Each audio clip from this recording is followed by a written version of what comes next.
Hello and welcome to Rose Ed, the definitive soccer podcast. And what a week. No more Nuno as Don Antonio joins the Tottenham title charge. Ronnie rescues United again, and Bayern, Juve and Liverpool all sail through in the Champions League, as do Ajax. However, their hitman Dusan Tadic has an unfortunate collision with the woodwork that means now, well, perhaps his wood won't look. Work it out for yourselves, okay, guys? Right, welcome to Rose Ed, the definitive soccer podcast. You're right, Hannah East? I am, thank you, Joe Forrester TV. How are you? I'm okay. Oh my God. On cue, absolutely internally rotting. It's quite a sickly podcast this week, isn't it? I know. We've all got germies. Me and you are quite ill. Mike's in fine health though, aren't you, mate? Yeah, I feel like I'm the only one that's okay, but considering I'm going out for a mate's birthday on Friday, I feel like there's a 99% chance of me catching this virus. So my fingers are crossed. I was wondering what you were going to say. Go out and lick people. Don't go out and lick people and you'll be okay. Well, basically, it's what happened to me. I went to a wedding where quite a few people... You were licking people at a wedding? Well, yes, actually, because you know you get like drunk and you're in the dance floor, it's like, mate, I ain't seen you for... We need to do this again. And you're like you all got your arms around each other and then everyone's just horribly ill afterwards. Do you know you just did something there, Joe, what Mike was talking about before we started the podcast? Apparently there's like an app you can listen to with like random sounds that people find enjoyable. And you just did the like bleh, bleh, sick one and then the kissing one. Well, so what Mike was talking about was ASMR, which is like basically people like, it's not actually just sound. It's kind of any sort of sensory thing. So it can be like, I remember listening to a Russell Brand podcast and he was talking about sometimes people like, you know that thing when the optician blows air in your eyes? Yeah. People like that. They find that really nice. Or like if someone like strokes your head, like do you remember that like where people like stroke your head or something? They really like that. And some people like sounds. Oh. But like it's not a sexual thing. It's like a relaxation, comfort thing. Just put your hand behind your head again, Joe. Because we can see that you've actually got hair. Because normally it just looks like you just a leg on there. But we can see that you've actually got hair. A square egg.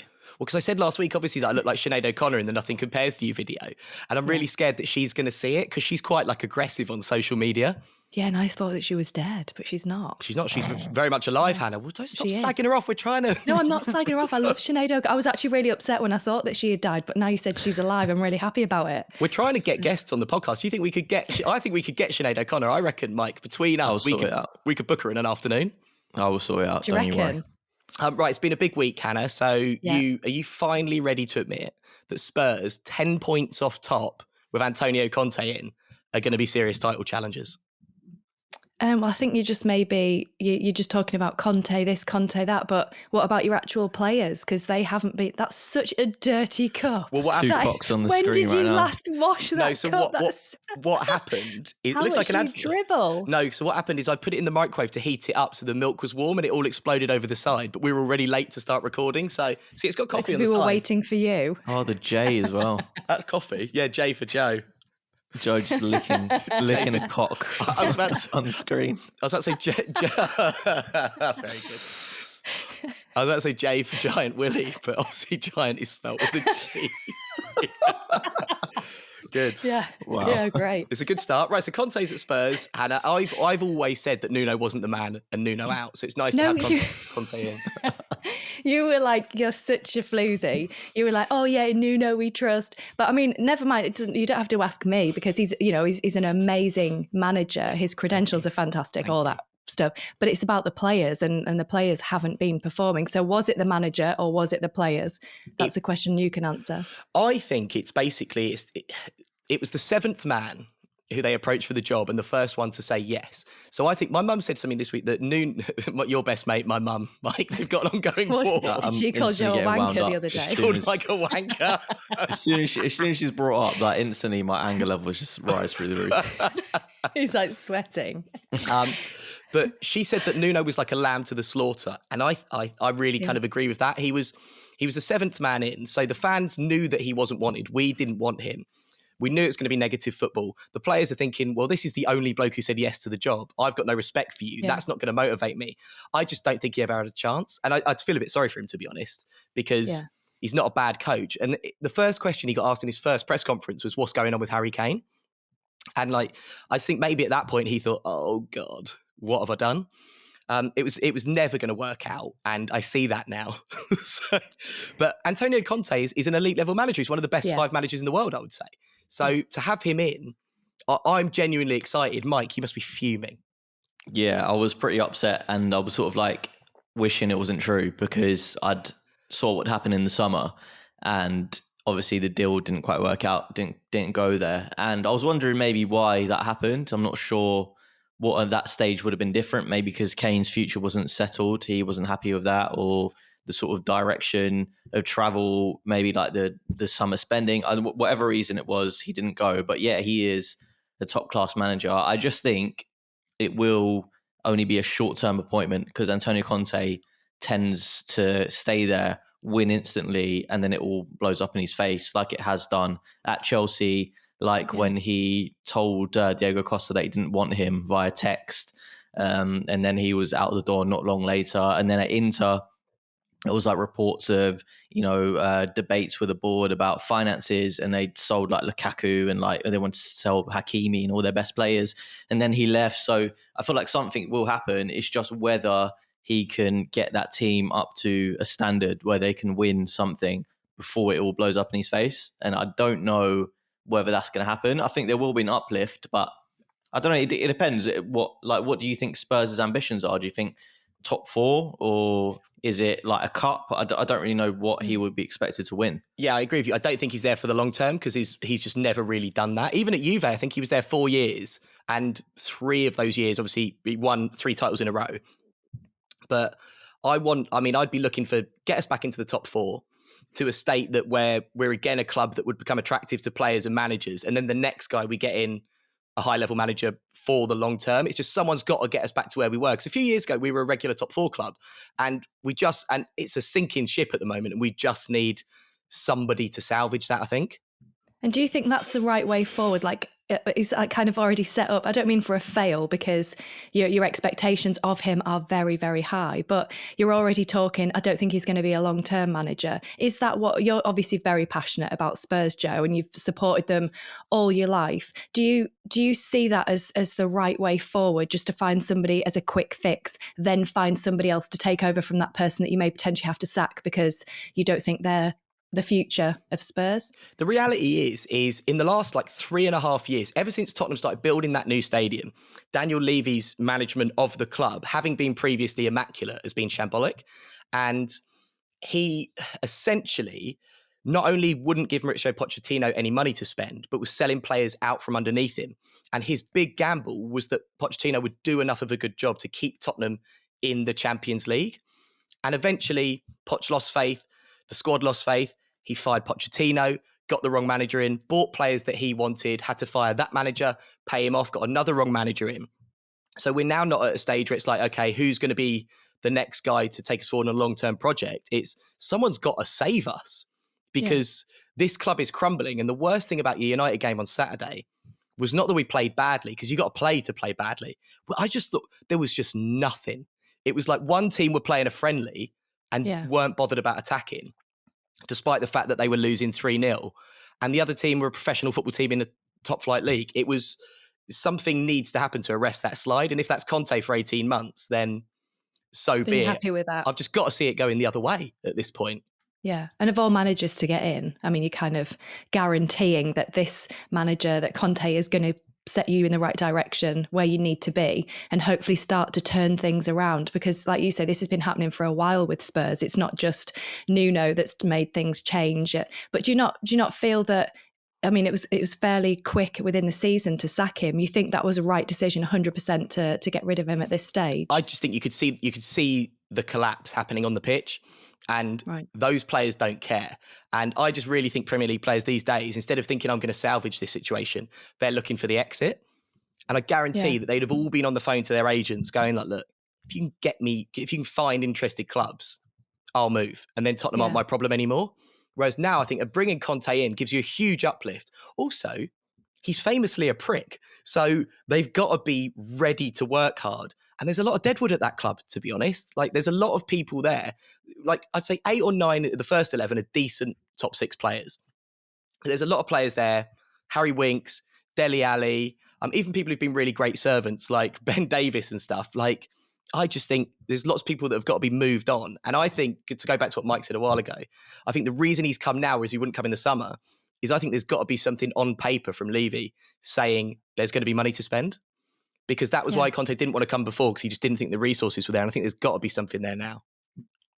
Yeah. What an absolute mess, though. Literally, like they could have saved all the money that they gave Nuno and just given it to Conte instead, and it would have made it, because to convince him to come, surely they've said to him, as you say, like, this is what you'll have to spend, even in January. And January's like a hard month to get good players in. So it's like, why didn't they do it at the time? It goes back further than that, because actually, when they sacked Poch pretty much roughly 2 years ago, if they'd have given Poch 150 million, 200 million to spend, that's probably about the same as they've lost through firing managers, buying players that they don't need, not getting into the Champions League, what it's cost them in terms of TV rights and stuff like that. It's probably cost them the same, but the club is now 2 years down the line and in a much worse position. So it was, for someone who's such a famously good businessman like Daniel Levy, I think he's been really, really short-sighted. Do you not think he needs to answer questions then? Like, because as much as you hire and fire managers, like, this guy has completely effed it, like, for the last 3-4 seasons, like going back to when they didn't give Poch a new player in like 3 transfer windows. Yeah, I think Daniel Levy has been a brilliant chairman for Spurs, and he's kind of taken us from a very mediocre lower mid-table club to a European club, and then cemented us in the Champions League for a few years. But then he's just made howler after howler, and I really do think that he's the chairman of the club. He's not the owner of the club. And if I was Joe Lewis, who owns the club, I'd be looking at replacing my chairman because he's running the business wrong. But anyway, Hannah, Ronnie saved United again. Yeah. And thankfully, you came up against the only team in the league worse than Manchester United on Saturday in Spurs, and that saved his job. Were you sort of hoping that you lose so he would go? No, I wasn't. I don't have that approach. I don't feel that he should go just yet. I'm not as fickle, I'm going to say. You've got to give people a chance, and a vision isn't just turned around in a couple of matches. So Conte, for example, has promised that he's going to, for the fans, your Spurs are going to start to play attractive football. Managers can promise everything. You need to give them a bit of time to execute their vision and what they want to do. So, everyone was slagging Ole off, and rightly so, after the performance against Liverpool. It was diabolical. You included. However, yeah, I was, because it was terrible. I was there, I was watching, and it was an embarrassment.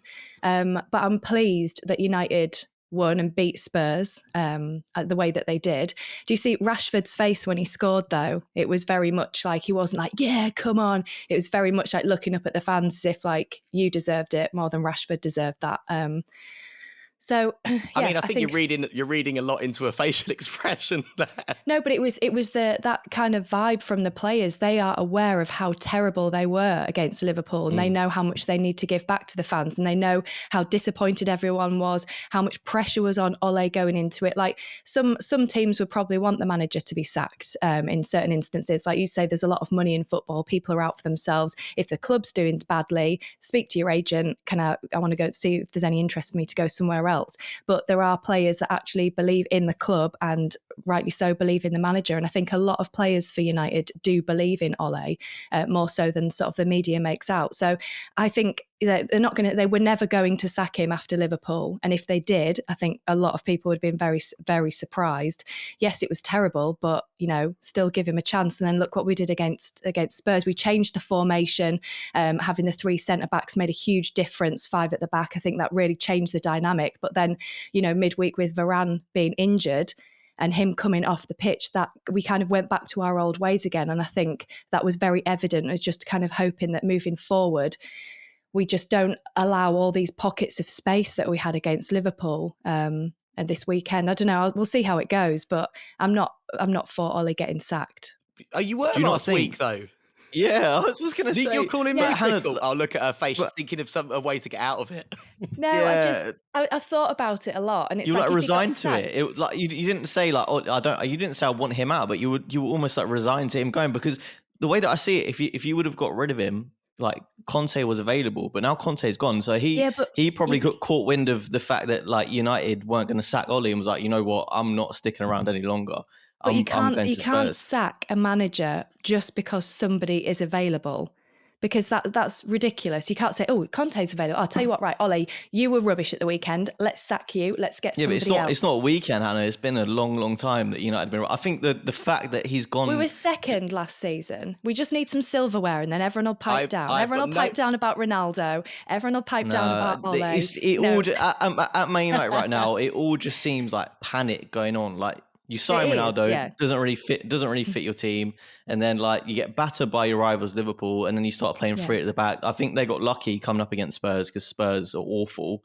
I mean, in the North London derby, they just didn't play anyone in midfield. They were just like, do whatever you want. It was the easiest North London derby ever. No, I think Spurs.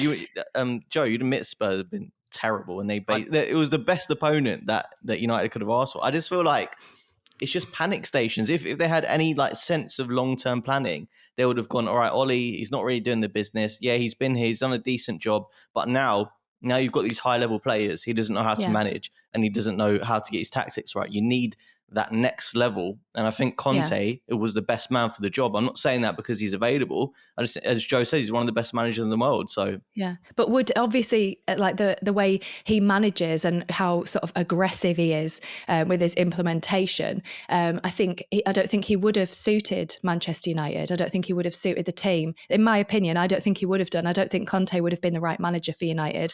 So he's an amazing manager, but I don't think he would have been right for United. And if the United board thought he would have been right, they had the opportunity to sack Ole at the time after that performance against Liverpool and just say, right, come on, let's see if Conte's interested. But they didn't, for a reason. I think the United board needs sacking. Would you know what, Hannah? You're like a politician. I've just realised this. She is, yeah. Because you sort of like, because I'm openly an idiot and change my mind every week. But you're sort of like, no, look, I just think the way he's so aggressive in his implementation, I don't think necessarily for the current programme that the party is rolling. And you try, you know. You said I'm like Boris Johnson. You know me and Mike. You know me and Mike are thick, so you try and tie us up in knots, and we get distracted. Excuse me, speak for yourself. Also, Mike, you touched your nipples as well. It's the first time you've done that. Did. It's catching. Like, Oh no. I've been hanging around with you too much. I'm also becoming an idiot and touching my nipples at the same time. It's just football, though. Oh, here we go. Go on, Prime Minister. Yeah. Listen, come on. Right. It's just football. Only a game. It's only a game with a political party. It's just 1 week. You have a bad performance. You hate your team. You hate the manager. The next week, I don't know why you're looking so surprised, Joe. You do it every week about Nuno. East out. No, listen. Let's see how we are at Christmas. If we're in a bad state at Christmas, then United will take action. I think you're going to be in a bad state when you play Man City, Hannah. It's going to be awful. I'm actually not going. After what happened at the Liverpool game and the punch-up around me, I'm actually not going to I've sold my tickets for the derby on Saturday at lunchtime, because I actually don't want to be in that environment on Saturday. Are you going to text anyone to find out who won, though? Because I'd quite like, not that it's City United, I mean, in the punch-up, I'd quite like to know. I feel like invested now. Well, yeah, I think the guy who sits next to us, not the one with dog breath, the other one, we've got his mobile number, so we'll find out if it kicked off. Yeah, do let us know. I think it's very exciting. I will. If you listen to the podcast regularly, then you'll be well aware of our amazing sponsor, Hoosh. And perhaps you'll even have used some of their men's hair removal cream for a bit of much-needed downstairs deforestation. And because you listen to Rosed, Hoosh are offering 20% off everything on their website. That's hoosh.uk, including their in-shower vegan-friendly hair removal cream and intimate wipes. Now remember, Hoosh men's removal cream is formulated using aloe vera, chamomile oil, neroli, Hamamelis virginiana, water, coconut oil, provitamin B5 and witch hazel water. Phew! To give men beautifully smooth, hair-free skin.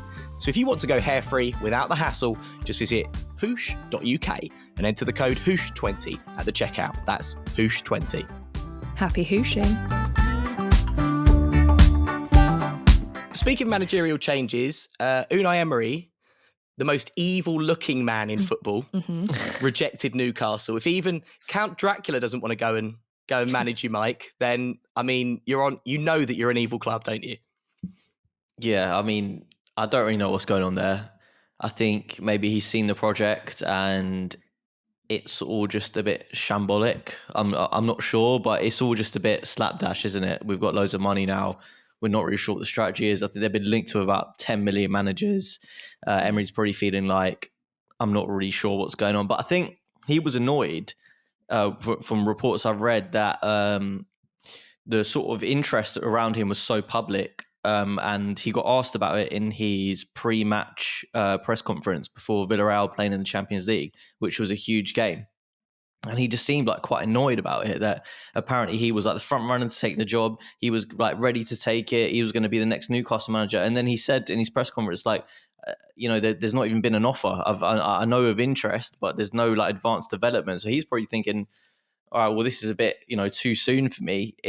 I'm not really sure what's going on there as a project. And I'm not really sure the direction they're going in. Like, and he's not really a manager that's going to keep you up. He's not Sam Allardyce, is he? Like, he's a bit never been in that situation. Yeah, but like, and then so you keep them up maybe, but then like where you go in sort of long term, I thought they sort of needed someone that was like a bit Premier League battle hardened. Like I don't know. Bring back Steve Bruce. I was gonna say like Steve Bruce. Steve Bruce. Yeah. Steve Bruce. They should have kept him. With the suggestion of Eddie Howe, like what? Yeah, into the summer, and then got your long term class manager. So I don't know. Yeah. It seems a bit of a mess to me. Well, they're talking about Eddie Howe, yeah, and you're right. Like the problem that Newcastle have is they've got a championship squad with 2 Premier League players, so Alassane Maximin and Callum Wilson. Yeah. So they need to sort out their defence immediately. Eddie Howe's not gonna do that. Oh. It'd be a shame though, Hannah, if Eddie Howe went to Newcastle because he's so sweet and nice and likeable. I don't like the idea of him taking evil money. Well, he although he's linked to them, it's like he might not want to take the job. Like you said, Mike, they've identified as there isn't really a clear plan at the moment. I don't think there's a lot of inexperience there with the owners. So Eddie Howe hasn't worked since 2020, and I just kind of think he might look at that and think that isn't necessarily the place for me to go for my next appointment. He might decide not to do that. He's got a lot of work to do there, and obviously Newcastle fans are quite passionate. So it may be that he doesn't want to do that. But who else are they going to get in? Like, who are the other suggestions? I literally thought when Mike said, someone battle hardened, I thought, Steve Bruce. And I forgot, he was the manager and they fired him. Yeah, it's so weird, isn't it? Yeah. I mean, you're looking at an Allardyce or a Pulis or something. That's the person to keep you in the division. But they've got to spend 50-60 million pounds on centre backs or something in January because they look pretty awful at the moment. Champions League, Bayern 3. I'm obsessed with Bayern Munich, by the way. I watched the Bayern Munich match on Tuesday just because every single game you watch Bayern, even when they lost in the German Cup last week, they lost 5-0. So every single game, they're averaging, I think now, this is taking out one cup game where they won 12-0. They're averaging 4.2 goals a match. It's insane. Which is, in the Bundesliga alone, they're averaging 3.6 goals a game. That's mental. Like, I just still don't get why everybody is talking about City and Liverpool, because Bayern just seem to score at will against anyone. Sorry, I was doing my little... Don't itch. Juve through as well, Liverpool through as well. But Ajax, have you seen this, Hannah? Dusan Tadic?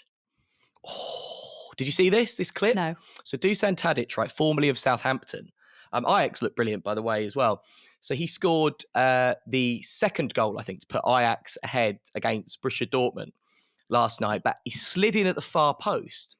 And as he did, his legs went either side of the post. No. But I don't mean like slowly, and sometimes they pull out a little bit. It was like, and then because I didn't notice it at the time.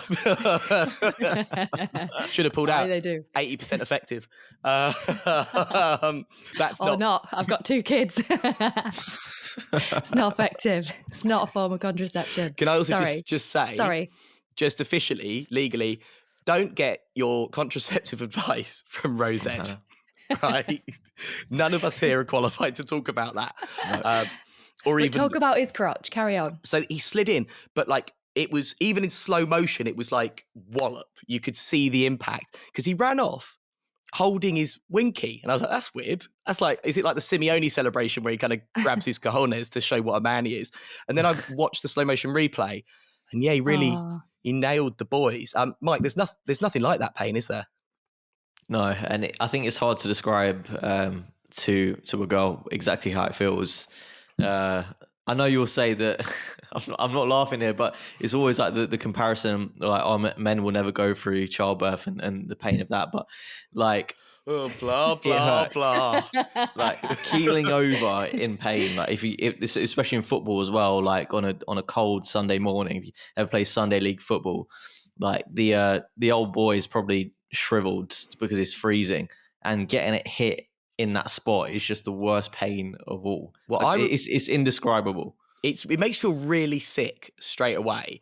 And I remember like once getting a ball to the crotch. It actually hit me.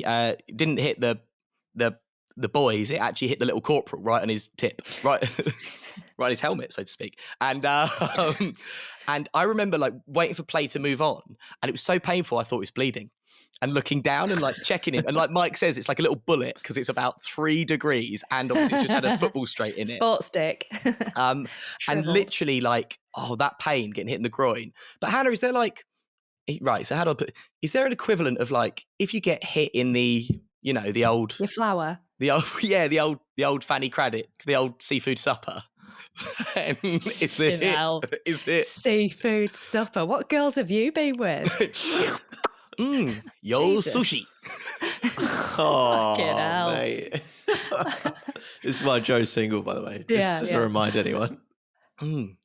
Yeah, sorry. Right, yeah. No, Hannah, does it hurt getting hit there? Well, sorry, I thought you were going to ask me about childbirth because you two were saying, oh, it really hurts when your little boys get a little tap with a ball when it's cold on a football pitch. It's not a tap.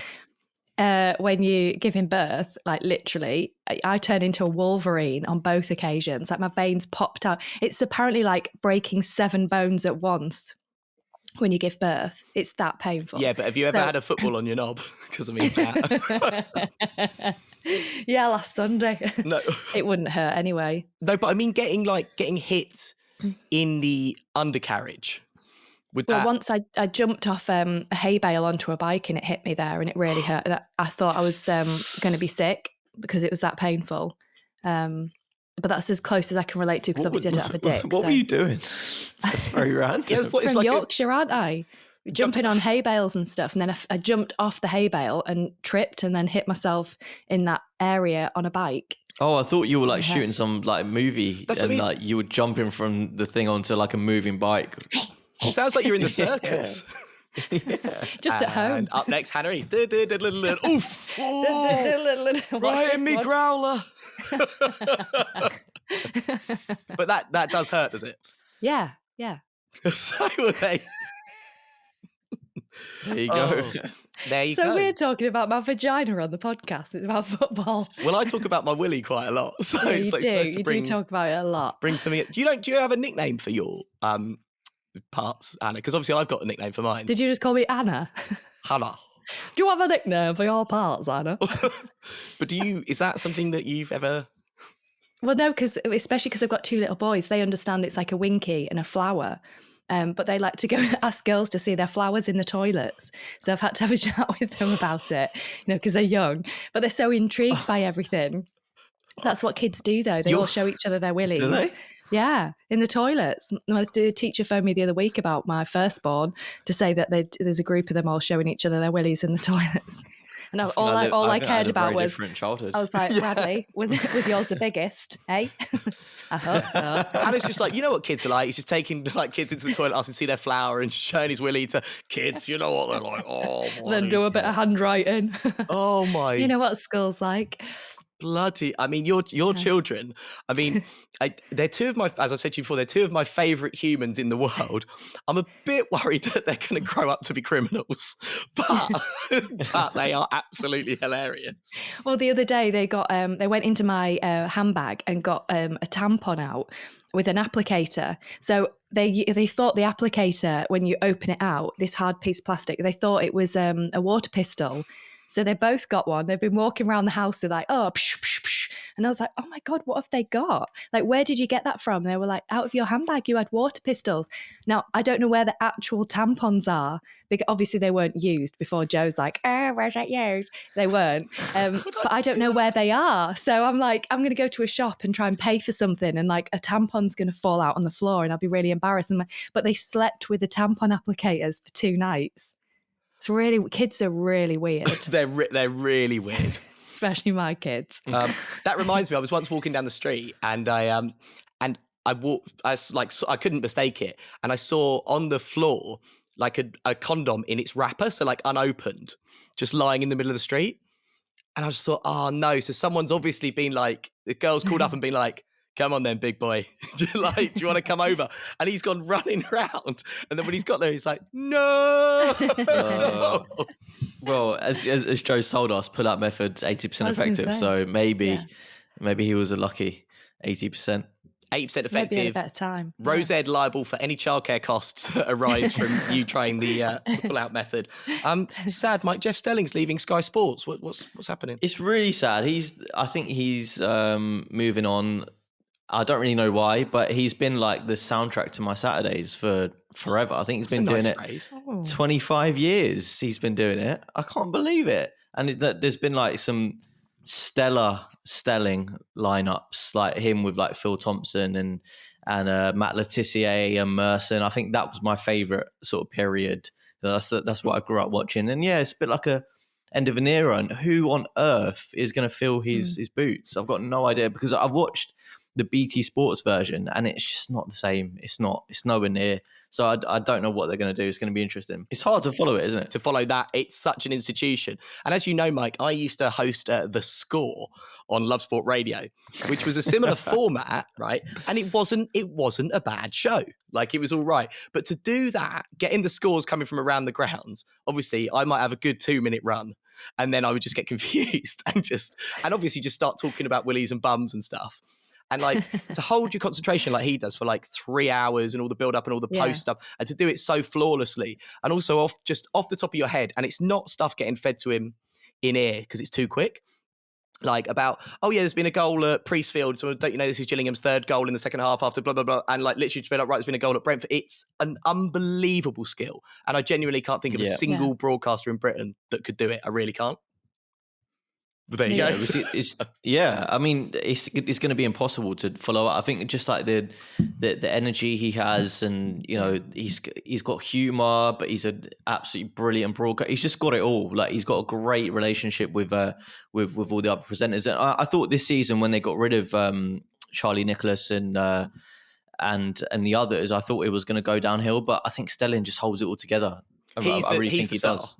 Yeah, absolutely. And it's just like, just watching it, it's so like manic and so brilliant, and he never falters. And you know, you got brilliant moments in there, like the Cami Chris Kamara with the ghost goal, and he didn't see it. And it's just things that are institutions in British football that will never be lived down. And that came from Soccer Saturday. So yeah, I'm quite sad, to be honest. Finally, we've been putting up quite a lot of content on our social media recently about toes and feet. I've been getting quite a lot of reaction from people actually about how disgusting it is, and I thought your show was about football and stuff. So I think it's time we double down and do some more toe content. Maybe we've all secretly got a foot fetish. Toes Ed, the definitive soccer podcast. There we go. Neil Warnock is about to break Dario Gradi's record for the most games managed in English football. I mean, he's just broken it, actually. Neil Warnock has just broken Dario Gradi's record for the most games managed in English football. It's 1,602, which is pretty amazing. I love a bit of Neil Warnock. He's absolutely nuts, but that's incredible to last that long. But more importantly, Stan Collymore tweeted, when he had a trial at Notts County in 1988, Neil was the manager, and he walked into the dressing room and he was cutting the first team players' toenails. Why? Why can't they do it themselves? Yeah, surely they get a beautician round to sort that out. Well, not necessarily a beautician, just do it themselves. Yeah, but footballers, you know. It's really weird. So when I used to work on Bid TV, the shopping channel, right, which was horrendous. I mean, it's finished now, so I can say that was just the worst job I've ever had. People used to send me, I had a Twitter account at the time, and I actually closed the account because I used to get so many messages from people asking to buy my shoes. So I'd do a show which would be selling absolute shit. So we like come in for a close-up of a ruby ring, and the ruby would have fallen out the ring onto the floor, and they're like, coming to you in 3, 2, and it's like, now if you're thinking of getting a gift for a friend, a sister, a brother, a cousin, a dad, a gran, whatever, somebody that's dead, if you want to get them a gift, buy this. Your cat, and your then dog, it's like, whoever. we can't see the ring, and it's like, yeah, that's because it's broken. But people would, at that point, when they zoom in on your hands or around your body area, they would cut the pictures of your feet and then make it into a clip and put it onto YouTube. And then you get loads of messages from people saying, oh, can I buy your shoes off you for 500 quid? Why are they doing this, Hannah? They just want your shoes, your feet. They've got a foot fetish. No, but why would they cut into clips of your feet? Because they like the feet. They like because they just feet. like the feet. They just love feet. That's so pervy. So then they'd say, I'll give you 500 quid for a pair of your shoes. So Andy East used to be like, go to Primark, get a pair of shoes for £5. I'll rub my feet in them, okay, after 5 aside, get them all sweaty, post them, get 500 quid for it. Also, and it's like, I don't want to do that. Primark, surely. Primark. It's Primark, isn't it? Primark. What's Primark? Listen, ask your friend Matt Carlton. He'll say Primark. I don't care what anyone from Northallerton thinks about how to pronounce anything. Wait, are you being serious, Hannah? You actually think it's called Primark? I thought you were on about people saying they give me 500 quid for a pair of my shoes. I could have bought for 4 quid from Primark. Shocking. Oh, do you want to go and do the shopping down Sainsbury's? Or maybe Tesco? Let's go to Tesco. Primark. What a revelation. But this comes up quite a lot. Wow. I was working with another presenter this week, and she said that people are always DMing her on Instagram asking for photos of her feet. And the makeup artist was like, yeah, that happens to me quite a lot as well. It's a thing. So weird. I don't really feel one way or the other about feet. Do you, Mike? I mean, I kind of feel like the people that are hating on you, Joe, for all this feet content, I feel like they might actually love it. I feel like they're having a go at you to sort of like wind you up so you do more feet content. And that way they get more feet content. And it's weird. I don't mind if listeners and viewers want to send us pictures of their feet. Like, if anyone wants to give us 500 quid for our shoes, I'd do that. Yep. You can have a photo. Yeah, you can have a photo of my like long ET toe that I've got, because you know how long and weird my fingers are. Like, that's the party finger. Look at that. That is mental. We've seen it inside a men's sex toy. Yeah. But I'll send you. Me and Mike will send you photos of. I bet Mike's feet are really hairy. So I think if I actually send you pictures of my feet, you might actually think I'm Mr. Tomless. I think they're like. I bet are they like socks? Little socks. They are like, have you ever seen those shoes that people use for like running sometimes? It's like, they're like in the like in the shape of, I don't know what they are, but it's like an individual thing for every toe. Toe slots. Yeah, toe slots. They're basically like that. Would you lick somebody's toes in your family, or would you bite their toenails off if you needed to? No, absolutely not. When would you ever need to? Why would I need to? When would what's that the come scenario? up? Just for the purpose of the chat. You know, we're doing toe porn here. No. I would lick. Right, family members too weird, but I would probably lick a stranger's feet for money. Or would you, if your girlfriend said to you, "Listen, I really want you to lick my toes because it'd really get me off," would you do it? I might give it a little I probably wouldn't suck them. I wouldn't want it in my mouth like a dummy, because I wouldn't be. I know. That was my own finger, and it made me feel ill. Like, Mike, would you, if your girlfriend, Mike, right, if she asked you to suck her big toe for 30 seconds and you've got to make eye contact with her while you do it, would you do it? How much does she pay me? And put your tongue underneath the toenail. Oh, Hannah. That's too far. It could be like athlete's foot or anything. God knows what you're getting into there. Dirty. Hannah East every single time. Vote Hannah. That's what I'm saying. Hannah out. Right, okay. Well, if you want to get in touch, send us toe photos, or as Hannah says, you want to send us some money for photos of our toe or Mike's hairy little trotters. My Primark toes. But yeah, if you want to get down, you want some used socks from Primark, then it's at Rosed Soccer on Twitter, at Rosed Pod on Instagram and TikTok. We're also on Facebook and YouTube. You can find us there. Thank you very much, Hannah. Thank you. Thank you very much, Mike. Cheers. And we'll see you next time. Bye.